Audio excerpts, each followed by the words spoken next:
Soep van Tante Mien van David Jansen. Dat was uiteindelijk het winnende nummer van de liedjesfinale dit jaar. In de foyer van de Schouwburg gingen 11 deelnemers de muzikale strijd met elkaar aan. De nummers waren zeer gevarieerd. En tussen de deelnemers zaten ook enkele nieuwkomers, waaronder de Grolly. 5 dames die een uptempo nummer ten gehore brachten. Het is voor het eerst op het podium in de Venray met het Liedjesfestival. En hoe was dat? Ja, het was superleuk, echt. We hebben genoten en we hebben gedaan wat we moesten doen. We hebben gezongen, gesprongen, gedanst en ja, het was echt leuk. Ja. En hadden jullie last van de zenuwen? Ja, ik wel, maar dan vraag je aan de goeie. Ja. Ik had er heel erg last van, maar de rest viel volgens mij wel mee. Maar toen we op het podium stonden ging het goed. Ja. En denken jullie dat jullie kans maken om te gaan winnen? Ja, we staan nu online nummer 1, dus we hopen dat de jury er ook zo over denkt. Maar ja, wie weet hè. Dus, Veel fans meegenomen die naar jullie zijn komen kijken vandaag? 1/7 van de voorverkochte kaartjes. Dus ik denk wel een aardig aantal, ja. En als jullie straks gewonnen hebben, wat dan? het dak gaat er alvast aan winnen, echt. Ja. Dat zit er niet meer op. Ja. Nee, dat gaat echt. Maar dat maakt niet uit, we hebben een super mooie avond al gehad. Dus wat er ook gebeurt, wij zijn blij. Ja. Natuurlijk waren er ook deelnemers die al vaker mee hadden gedaan. Zoals het duo Juan en Manuel en Gerry Puts en Dave Kavis die voor het eerst samen op het podium stonden. En hoe was het dit jaar om mee te doen? Heel spannend, heel gevarieerd is het. Ik vind het een geweldige norm, maar dat is eigenlijk altijd, de sfeer hier is hier fantastisch. Het is gewoon heel leuk om met het Liedjesfestival mee te doen, dus als je een idee hebt, haal er niet in. Wanneer was jullie liedje klaar dit jaar? Nou, wij waren 2 weken naar de vasteloving begonnen en eind maart stond hij klaar. Hij was helemaal klaar om te gaan beginnen. Net het oude seizoen achter de rug en nu al meteen het nieuwe nummer klaar. Ja, oké, dat klopt, maar eigenlijk hebben wij een beetje een idee van we zitten nu in de schwung, dus pak maar deur en gaat er maar voor. Meer muzikanten waren snel met hun nummer. De inschrijving van het Liedjesfestival was dan ook snel vol. Helaas voor Lisanne Arts, die vorig jaar nog op de cd stond, maar dit jaar vanuit het publiek moest meekijken naar de finale. Hoe is het achter de schermen om een keer te kijken? Oh, prachtig. Ja, echt zo'n mooie nummers allemaal. Echt, ja, ik geniet er wel van. Ik baal er natuurlijk ook een beetje van dat ik er niet bij ben. Maar het is echt prachtig. Ja, het is echt heel erg mooi. En is er ook een nummer wat jij denkt, dat gaat het worden? Durf je daar al iets van te zeggen? Ja, dat vind ik altijd wel heel erg moeilijk om dat zo te zeggen. Ik heb echt 3 favorieten. Veel bezoekers waren voorzichtig met uitspraken over een eventuele winnaar en favoriet. Gelukkig was er 1 bezoeker die wel een voorspelling durfde te doen. Normaal gesproken heb ik al jaren het idee dat ik altijd weet wie nummer 1 wordt, maar dit jaar wordt het heel moeilijk. Ik denk dat Bjorn en Mieke of de dames van Jeuken, volgens mij is dat, ik kijk even mijn boekje, hè? Dat is Brechtje en Nelleke. Die 2, ja, die gaan strijden om de eerste plek. Ja, en ik denk, nee ik denk niet, maar ik weet het gewoon dat het duidelijk is. Gerry en Dave moeten absoluut op de cd, dat is nummer 3. Ja, en dan begint toch de zoepneus hard een beetje te kloppen. En ja, Juan en Maan, die moeten gewoon op de cd. Die hebben gewoon lekker zo'n performance gegeven.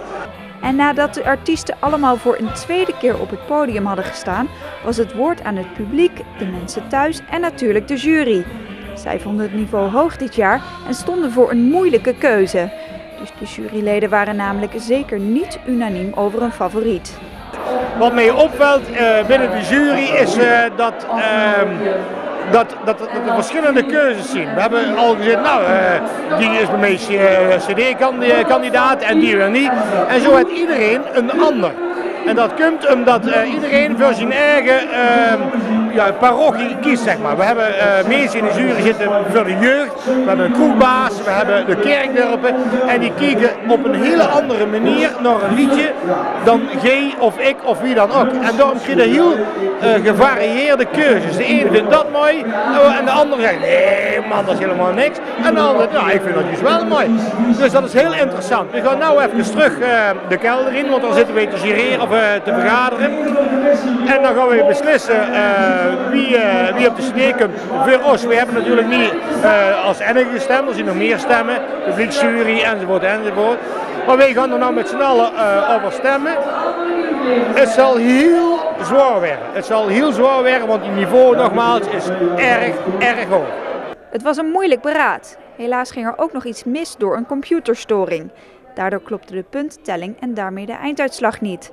Bjorn en Mieke werden aangewezen als winnaar, die zelf ook enig wat verward op de uitslag reageerde. Wat echter snel bleek, was dat eigenlijk David Jansen met zijn nummer de finale had gewonnen.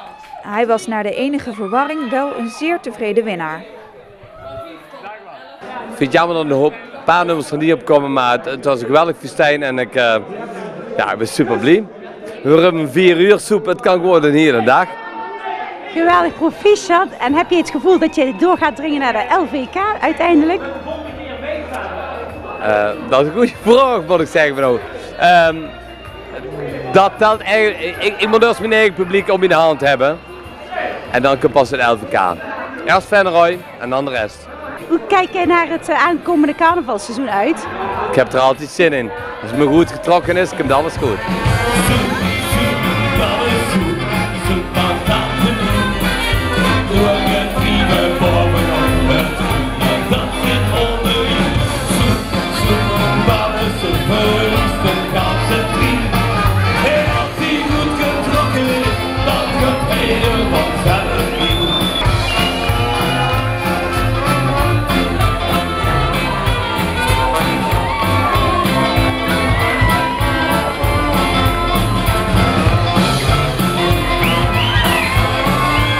Door de verwarring is besloten in plaats van 4 nummers nu 6 liedjes op de CD te plaatsen.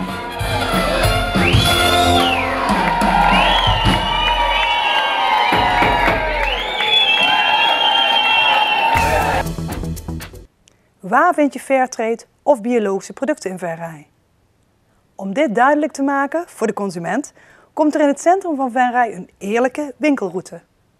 De winkelroute leidt consumenten langs winkels en horecazaken die Fairtrade, biologische en of duurzame producten verkopen.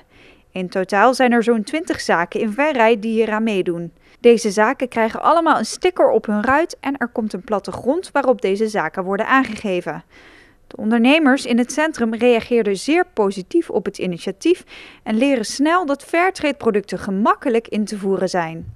Want wij hebben nogal wat informatie kunnen laten zien dat Fairtrade de wereldwinkel heeft het, maar iedere groothandel heeft het ook. Koffie, iedere groothandel voor koffie heeft het. Een heel aantal groothandels hebben allerlei soorten, dat is 1. Ze kunnen dus zien hoe makkelijk het te krijgen is. We vertellen ze ook dat het niets duurder is dan andere producten. Ja, en met die eerlijk winkelroute, wij maken ook reclame voor hun. En er zijn een aantal zaken in Venray, zeker 3, die zeggen nou, nu jullie gekomen zijn met dit kaartje, gaan wij over. We hebben er nooit over gedacht en dit helpt ons ook nog. Gaan wij over op Fairtrade producten. Fairtrade is dus zeg maar voor de winkelier niet duurder, maar voor de consument toch wel? Wordt het dan wel gekocht? Het wordt zeker gekocht. En het idee dat Fairtrade duurder zou zijn, dat is een oud achterhaald gebeuren. We hebben kort geleden als werkgroep Fairtrade Venray een onderzoekje gedaan. Daarbij blijkt dat Fairtrade in de meeste gevallen niet de duurste is. En in bijna 20% van de gevallen zelfs het goedkoopste is. Sommige mensen denken dat Fairtrade producten kwalitatief wat minder zijn dan producten van een ander merk. Croft herkent dit beeld, maar weet dat de producten inmiddels flink zijn verbeterd. Fairtrade is ook kwaliteit. 25 jaar geleden, ik proef nog het eerste kopje koffie van Fairtrade. Ja, je vond het een goed doel, ik drink het maar. Maar nu is Fairtrade ook kwaliteit. Starbucks heeft Fairtrade. Hier aan de horeca's hier aan dit plein hebben allemaal Fairtrade. Omdat het kwaliteit is. En zo is de rest met andere producten. Dus je koopt kwaliteit en je helpt er anderen ook nog mee. En het is niet of nauwelijks duurder. De winkelroute is ontwikkeld door de werkgroep die Venray tot een Fairtrade gemeente wil maken. Een van de eisen is dat meerdere zaken in het centrum eerlijke producten verkopen. Om daar reclame voor te maken werd de route ontwikkeld. De werkgroep vindt het belangrijk dat de gemeente Fairtrade wordt om uiteindelijk ook bij te dragen aan de ontwikkeling van derde wereldlanden.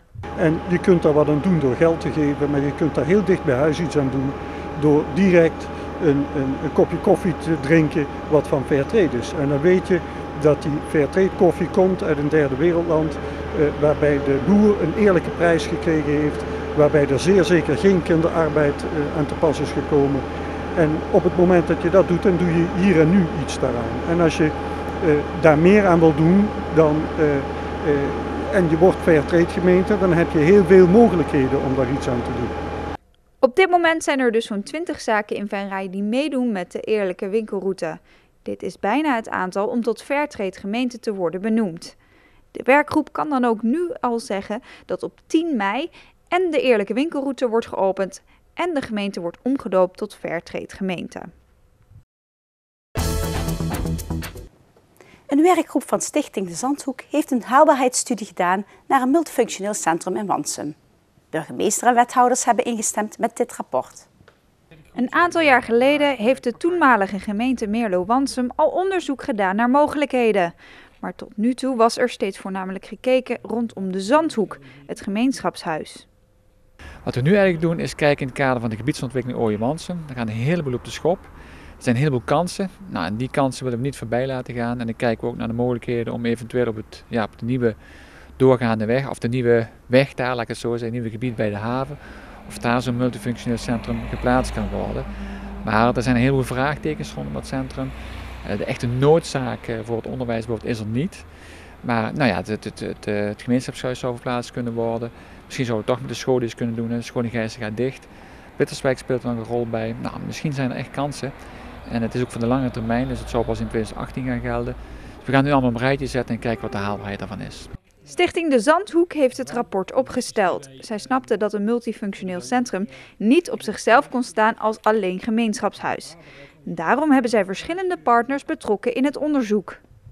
Scholengemeenschap Dynamiek, we hebben Wonen Limburg en dan hebben we nog een commercieel gedeelte, dat is fysiotherapie en een restaurant. Dus die combinatie samen, jong, oud, recreëren en binnensport proberen we in dit centrum samen te voegen. In de voorstudie naar de haalbaarheid is ook al gekeken naar een plaats waar het multifunctioneel centrum kan worden gebouwd. Aan de hand hiervan zijn 4 locatievarianten uitgewerkt. Nou, de locatie die wij gezocht hebben is op de kruispunten van de Molenbeek en de Verraadseweg, waar in Wansum eigenlijk gevierendeeld wordt, om daar een combinatie te maken om al die elementen met elkaar te verbinden.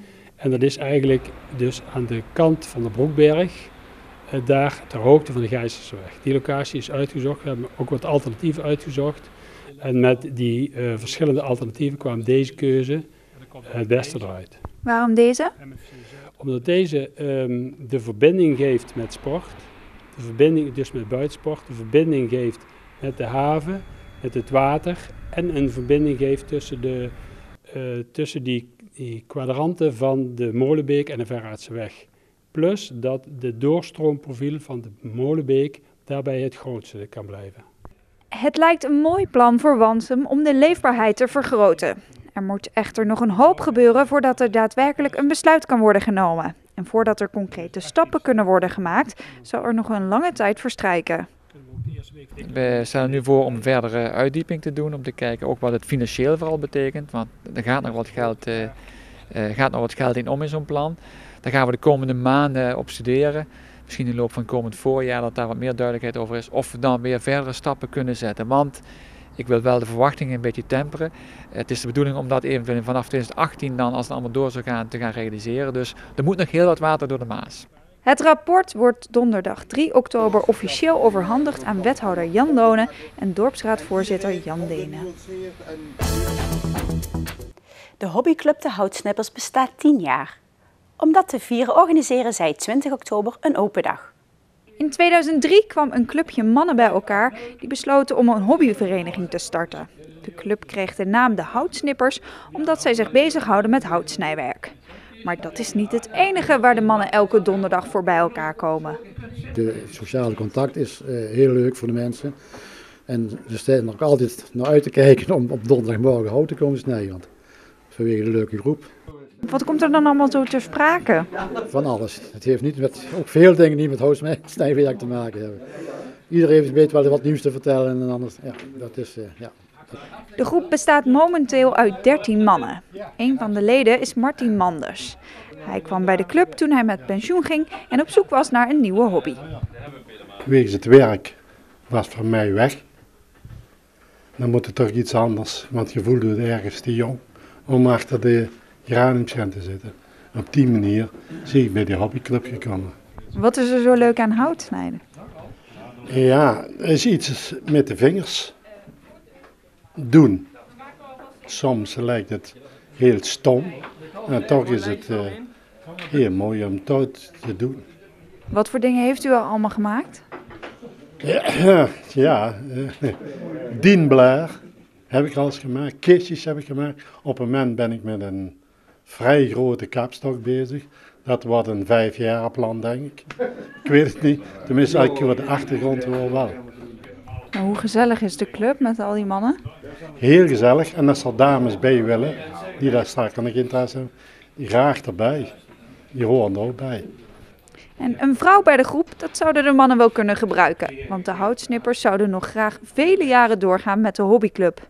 Hoeveel jaren gaan jullie nog aanplakken met de vereniging? Nou, we moeten even kijken. De leeftijd gaat ook meespreken natuurlijk. Hè, want de oudste is 83 en de jongste 62. En als we genoeg aanwas kunnen krijgen, willen we toch doorgaan zo lang als we kunnen. Zeg maar. Zijn jullie nog op zoek naar nieuwe leden? Ja, heel graag zelfs. We kunnen een aantal leden gebruiken als dat mogelijk is. Ja. 20 oktober wordt het 10-jarig bestaan met een presentatie van al het werk gevierd. Deze dag is voor iedereen toegankelijk.